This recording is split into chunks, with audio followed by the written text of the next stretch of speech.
Class 10 के प्यारे विद्यार्थियों, स्वागत है आप सभी का स्टडी अड्डा में। सामाजिक विज्ञान का पेपर है जो यूपी बोर्ड एग्जाम 2026 के लिए सबसे ज़्यादा महत्वपूर्ण है। मेरे प्यारे बच्चों, पूरा पेपर एकदम अच्छे से आंसर के साथ आपको बताने वाले हैं, तो आप लोग वीडियो को पूरा अंत तक देखिएगा। यदि आप वीडियो को पूरा अंत तक देखते हैं तो हम गारंटी से कह सकते हैं कि आप 70 में 65 प्लस अंक लेकर आओगे। मेरे प्यारे बच्चों, समय 3 घंटे 15 मिनट का होता है और पूर्णांक होता है 70 का। यहाँ पर थोड़ा सा निर्देश देख लेते हैं, क्योंकि पेपर हल करने से पहले निर्देश पढ़ना बहुत जरूरी होता है। सभी प्रश्न अनिवार्य हैं। प्रारंभ के 15 मिनट परीक्षार्थियों को प्रश्न पत्र पढ़ने के लिए निर्धारित होता है। पेपर 2 खंडों में होता है, खंड आ और खंड बा। खंड आ में 1 अंक के 20 बहुविकल्पीय प्रश्न होते हैं, जिनका उत्तर आपको OMR सीट पर देना होता है। खंड बा 50 अंकों का वर्णनात्मक होता है, जिसे आपको कॉपी पे लिखना रहता है। तो सभी लोग वीडियो को लाइक करेंगे, चैनल पर नए होंगे चैनल को सब्सक्राइब करेंगे, शेयर करेंगे। चलिए वीडियो को शुरू करते हैं। सबसे पहले खंड आ, इसमें 20 बहुविकल्पीय प्रश्न है, 1-1 नंबर के। ठीक है, तो प्रश्न नंबर 1 है मेरे प्यारे बच्चों, निरंकुशवाद से क्या तात्पर्य है। ऑप्शन ए है ऐसी शासन व्यवस्था जिसमें सत्ता पर जनता का अंकुश होता है। ऑप्शन बी है ऐसी शासन व्यवस्था जिसमें सत्ता पर किसी का अंकुश नहीं होता। ऑप्शन सी है ऐसी शासन व्यवस्था जिसमें सत्ता पर कुछ व्यक्तियों का अंकुश होता है। ऑप्शन डी है ऐसी शासन व्यवस्था जिसमें बहुसंख्यक का सत्ता पर अंकुश होता है। तो मेरे प्यारे बच्चों, निरंकुशवाद से तात्पर्य है ऐसी शासन व्यवस्था जिसमें सत्ता पर किसी का अंकुश नहीं होता। ऐसी शासन व्यवस्था जिसमें सत्ता पर किसी का अंकुश नहीं होता। बी ऑप्शन राइट हो जाएगा। इसके बाद मेरे प्यारे बच्चों, प्रश्न नंबर 2 है, उदारवाद से तात्पर्य है निजी संपत्ति का अभाव, राज्य द्वारा आर्थिक गतिविधियों पर पाबंदी, व्यक्ति को स्वतंत्रता तथा कानून के समक्ष समानता, कुछ लोगों के हाथ में शासन की शक्ति। तो उदारवाद से मतलब है व्यक्ति को स्वतंत्रता तथा कानून के समक्ष समानता। आपका सी ऑप्शन राइट हो जाएगा मेरे प्यारे बच्चों। इसके बाद प्रश्न नंबर 3 है, क्या कह रहा है, जलियांवाला बाग कांड में गोलियां किसने चलवाई। माउंटबेटन ने, लॉर्ड डलहौजी ने, लॉर्ड इरविन ने, जनरल डायर ने। तो जलियांवाला बाग कांड में गोलियां चलवाई थी जनरल डायर ने। ठीक है, कब, डी ऑप्शन राइट हो जाएगा। जलियांवाला बाग कांड कब हुआ था, तो ये हुआ था 13 अप्रैल 1919 को। जलियांवाला बाग कांड कब हुआ था, 13 अप्रैल 1919 को, ध्यान रखिएगा। इसके बाद मेरे प्यारे बच्चों, चौथा नंबर प्रश्न है, जर्मनी के एकीकरण में प्रमुख भूमिका किसकी थी। हिटलर की थी, मुसोलिनी की थी, बिस्मार्क की थी, महात्मा गांधी की थी। तो बिस्मार्क सही हो जाएगा। जर्मनी के एकीकरण में प्रमुख भूमिका बिस्मार्क की थी। सी ऑप्शन बिल्कुल राइट हो जाएगा। इसके बाद 5वां नंबर है, चौरी चौरी कांड कब हुआ था। चौरी चौरा कांड कब हुआ था। 1920 में, 1919 में, 1922 में, 1929 में। तो इसका ऑप्शन सही हो जाएगा सी, 1922 में। और कहाँ पे हुआ था, उत्तर प्रदेश के गोरखपुर जिले में। ठीक है, चौरी चौरा कांड हुआ था 1922 में, उत्तर प्रदेश के गोरखपुर जिले में। इसके बाद 6 नंबर प्रश्न है, विभिन्न स्तरों पर सत्ता का बंटवारा क्या कहलाता है। सामुदायिक सरकार, गठबंधन सरकार, संघीय सरकार, एकात्मक सरकार।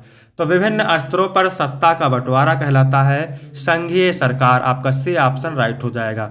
जितने प्रश्न हम बता रहे हैं सारे प्रश्न आप तैयार करेंगे, एकदम मोस्ट इंपॉर्टेंट है, हमेशा एग्जाम में बनते रहते हैं। 7 नंबर है, हिंदी किस प्रकार की भाषा है। राजभाषा है, क्षेत्रीय भाषा है, अल्पसंख्यकों की भाषा है, इनमें से कोई नहीं। तो मेरे प्यारे बच्चों, जो हिंदी भाषा है वो राजभाषा है। कैसी भाषा है, राजभाषा। ए ऑप्शन राइट हो जाएगा। 8 नंबर है, संविधान के माध्यम से महिलाओं का प्रतिनिधित्व सुनिश्चित किया गया है। स्थानीय निकायों में, लोकसभा में, राज्यसभा में, प्रांतीय विधायिका में। तो संविधान के माध्यम से महिलाओं का प्रतिनिधित्व सुनिश्चित किया गया है स्थानीय निकायों में। आपका ए ऑप्शन राइट हो जाएगा। इसके बाद 9 नंबर प्रश्न है, नेपाल में राजतंत्र की समाप्ति कब हुई थी। तो सन 2008 में नेपाल में राजशाही यानी राजतंत्र की समाप्ति हुई थी। सी ऑप्शन करेक्ट हो जाएगा। इसके बाद है, भारत में केंद्र शासित प्रदेशों की संख्या कितनी है। तो 8 सही हो जाएगा। भारत में केंद्र शासित प्रदेशों की संख्या मेरे प्यारे बच्चों 8 है। इसके बाद है 11 नंबर प्रश्न, क्या कह रहा है, सबसे पहले कपड़ा मिल कहाँ स्थापित हुई थी। मद्रास में, दिल्ली में, मुंबई में या कानपुर में। तो मुंबई ऑप्शन सही हो जाएगा। सबसे पहले कपड़ा मिल स्थापित किया गया था मुंबई में। इसके बाद 12 नंबर है, अफ्रीका में रिंडरपेस्ट का प्रसार किसके माध्यम से हुआ था। पक्षी के माध्यम से, मानव के माध्यम से, सैनिक के माध्यम से, मवेशी के माध्यम से। तो मवेशियों के माध्यम से अफ्रीका में रिंडरपेस्ट का प्रसार हुआ था। तो आपका डी ऑप्शन बिल्कुल राइट हो जाएगा। इसके बाद 13 नंबर प्रश्न है, रबी की फसलों को बोने का समय क्या होता है? अक्टूबर दिसंबर, मार्च अप्रैल, जून जुलाई, अगस्त सितंबर। तो रबी की फसलों को बोने का समय होता है अक्टूबर दिसंबर। अक्टूबर से दिसंबर रबी की फसलों को बोने का समय होता है। और रबी की फसलों की कटाई का समय होता है अप्रैल से जून। कटाई का समय अप्रैल से जून। रबी की फसल है गेहूं, जौ, चना, मटर, सरसों। इसके बाद 14 नंबर है, कौन सा उद्योग चूना पत्थर को कच्चे माल के रूप में प्रयुक्त करता है? एल्युमिनियम, सीमेंट, चीनी, पटसन। सीमेंट ऑप्शन सही हो जाएगा। सीमेंट उद्योग चूना पत्थर को कच्चे माल के रूप में प्रयुक्त करता है। इसके बाद 15 नंबर है, निम्नलिखित में से कौन सा आधारभूत उद्योग है? कागज उद्योग, चीनी उद्योग, लौह इस्पात उद्योग, एल्युमिनियम उद्योग। तो आधारभूत उद्योग है लौह इस्पात उद्योग। सी ऑप्शन करेक्ट हो जाएगा। 16 नंबर है, सूचना का अधिकार अधिनियम कब पारित हुआ? 2005 में। अक्टूबर 2005 में सूचना का अधिकार अधिनियम पारित हुआ था। ए ऑप्शन करेक्ट हो जाएगा। इसके बाद 17 नंबर प्रश्न है, भारत में आर्थिक उदारीकरण की शुरुआत कब हुई थी? वर्ष 1991, 1989, 1995, 1960। 1991 में भारत में आर्थिक उदारीकरण की शुरुआत हुई थी। इसके बाद 18 नंबर है, विकास का महत्वपूर्ण घटक क्या है? तो आय है, औसत आय है, राष्ट्रीय विकास है, उच्च विकास है। तो विकास का महत्वपूर्ण घटक है आय। विकास का महत्वपूर्ण घटक आय है। ए ऑप्शन राइट हो जाएगा। इसके बाद 19 नंबर प्रश्न है, जब एक देश में एक स्थान से दूसरे स्थान पर व्यापार किया जाता है तो उसे क्या कहते हैं? आंतरिक व्यापार, अंतर्राष्ट्रीय व्यापार, बाहरी व्यापार, स्थानीय व्यापार। तो जब एक देश में एक स्थान से दूसरे स्थान पर व्यापार किया जाता है तो उसे कहते हैं आंतरिक व्यापार, ठीक है। और जब एक देश से दूसरे देश में व्यापार किया जाता है तो उसको अंतर्राष्ट्रीय व्यापार कहते हैं। फिर शिशु मृत्यु अनुपात निकाला जाता है, यानी शिशु मृत्यु अनुपात निकाला जाता है 1000 जीवित बच्चों पर, ठीक है। शिशु मृत्यु अनुपात 1000 जीवित बच्चों पर निकाला जाता है। तो यहाँ तक 20 बहुविकल्पीय प्रश्न कंप्लीट हो गए, ठीक है। इसके बाद मेरे प्यारे बच्चों खंड बाकी बात करेंगे। लघु उत्तरीय प्रश्न है, वर्णात्मक फर्स्ट, उत्तर आपको लगभग 80 शब्दों में देना है, ठीक है। तो 1 नंबर प्रश्न है, यूरोप में राष्ट्रवाद का आशय स्पष्ट कीजिए। मोस्ट इंपॉर्टेंट है, 4 नंबर का है, अथवा करके दिया है। असहयोग आंदोलन के कारण तथा उसके प्रभाव का उल्लेख कीजिए, भी 4 अंक का है। तो अथवा करके दिया है, चाहे आप पहले वाला करो चाहे ये वाला करो, ठीक है। दोनों मोस्ट इंपॉर्टेंट है, आप तैयार करेंगे।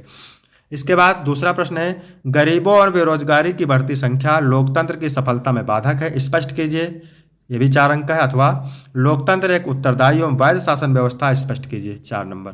तो अथवा करके दिया है, आप चूज कर सकते हैं कौन सा करना है, लेकिन ये प्रश्न आप तैयार कर लेंगे तो आपके लिए फायदेमंद है, क्योंकि बोर्ड एग्जाम की दृष्टि से सबसे ज़्यादा महत्वपूर्ण है। अगर आप कमेंट करके बताएंगे तो इसका आंसर का भी वीडियो आपको दे दिया जाएगा।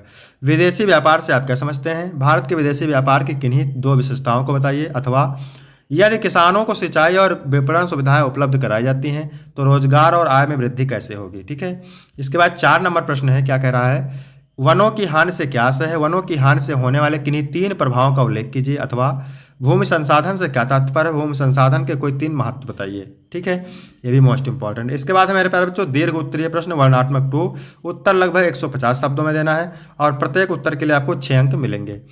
प्रथम विश्व युद्ध के पश्चात होने वाली आर्थिक महामंदी के कारणों की समीक्षा कीजिए, वेरी वेरी मोस्ट इंपॉर्टेंट है, 6 नंबर का है। अथवा ब्रेटन वुड्स समझौते के कारण तथा उद्देश्य का उल्लेख करें, ब्रेटन वुड्स ट्विन किसे कहा जाता है? उत्तर लिखिए, 6 अंक का है। इसके बाद 6 नंबर प्रश्न है, संघवाद क्या है? भारत की संघात्मक शासन व्यवस्था की प्रमुख विशेषताओं का वर्णन कीजिए। अथवा नारीवाद का क्या अभिप्राय है? भारत की विधायिकाओं में महिलाओं के प्रतिनिधित्व की स्थिति पर प्रकाश डालिए, ठीक है। तो जितने प्रश्न हम बता रहे हैं सारे मोस्ट इंपॉर्टेंट हैं। इसके बाद बहुराष्ट्रीय कंपनियां विभिन्न देशों की उत्पादन प्रक्रिया को एक दूसरे से जोड़ती हैं, इस कथन को स्पष्ट कीजिए। अथवा उपभोक्ता के किन्हीं 3 अधिकारों का वर्णन कीजिए। इसके बाद 8 नंबर प्रश्न है, क्या कह रहा है, भूमि किस प्रकार एक अत्यधिक महत्वपूर्ण प्राकृतिक संसाधन है, इसके महत्वपूर्ण तत्वों का वर्णन कीजिए। अथवा जैव विविधता क्या है, यह मानव जीवन के लिए क्यों महत्वपूर्ण है, स्पष्ट कीजिए, ठीक है। इसके बाद मेरे प्यारे बच्चों है मानचित्र संबंधी कार्य। तो क्या कह रहा है, दिए गए भारत के मानचित्र पर निम्नलिखित को दर्शाइए, 5 अंक मिलेंगे आपको इसके लिए। वह स्थान जहां सूती मिल के श्रमिकों का सत्याग्रह हुआ, दूसरा है वह स्थान जहां किसान सत्याग्रह आंदोलन हुआ, ये जो मानचित्र है बहुत इंपॉर्टेंट है, ठीक है। वह स्थान जहाँ चौरी चौरा कांड हुआ, वह स्थान जहां 1929 में भारतीय राष्ट्रीय कांग्रेस का अधिवेशन शुरू हुआ, वह स्थान जहां जलियांवाला बाग की घटना हुई, ठीक है। इसके बाद मेरे प्यारे बच्चों यहाँ पर दिया हुआ है, दिए गए भारत के मानचित्र पर निम्नलिखित को दर्शाइए। पश्चिम बंगाल का एक समुद्री पत्तन, महाराष्ट्र का राजधानी नगर चिन्ह द्वारा नाम सहित, बॉक्साइट उत्पादन का एक क्षेत्र चिन्ह द्वारा नाम सहित, मैग्नीज उत्पादन का एक क्षेत्र चिन्ह द्वारा नाम सहित इस प्रदेश का एक 10 लाखी नगर चिन्ह द्वारा नाम सहित। ये भी 5 अंक का है, तो 10 अंक का मानचित्र पूछा जाता है मेरे प्यारे बच्चों। तो यहाँ तक आपका वीडियो कंप्लीट होता है। वीडियो कैसा लगा? वीडियो अच्छा लगा तो वीडियो को लाइक करेंगे, चैनल को सब्सक्राइब करेंगे। फिर मिलते हैं आपको अगले वीडियो में, तब तक के लिए जय हिंद जय भारत। यदि आपको कोई डाउट है तो आप कमेंट करके पूछ सकते हैं, ठीक है।